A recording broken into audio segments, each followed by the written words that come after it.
Hi, it's Kit Finlay-Bates here, and today's video is about social media, or Web 2.0 as people in the blockchain space like to call it. And they like to call it that because then they can describe what they are working on as Web 3.0, which is obviously going to be better because the number is one higher than the Web 2.0 number. And the thing about social media is that it actually existed in a form well before the arrival of sites such as Facebook and Twitter and Instagram and all these other social media sites. Back in the 80s and early 90s, in universities, there were people who would go to something called Usenet, which was a decentralized bulletin board where people went to discuss all sorts of topics that they happened to be interested in.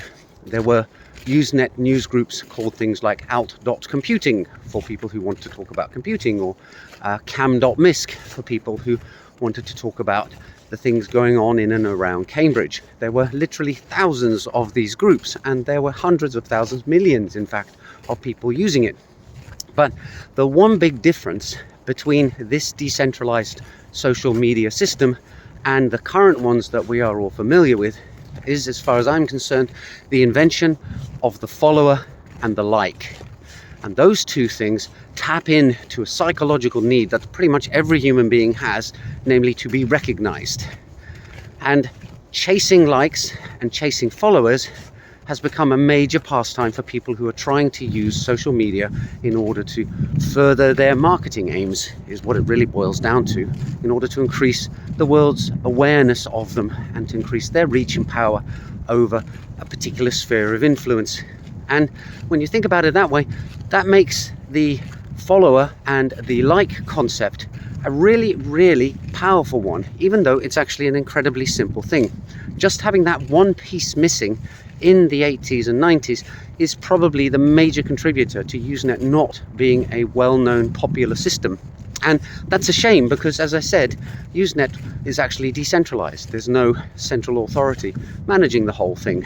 So Web 3.0 could bring back that kind of world with some different metric rather than likes and followers, in order to reignite the enthusiasm that this small group of people had for Usenet in the eyes of the rest of the world. The problem is, I don't really see how likes and followers is going to translate nicely over to this new system, but I guess it's something that bears thinking about.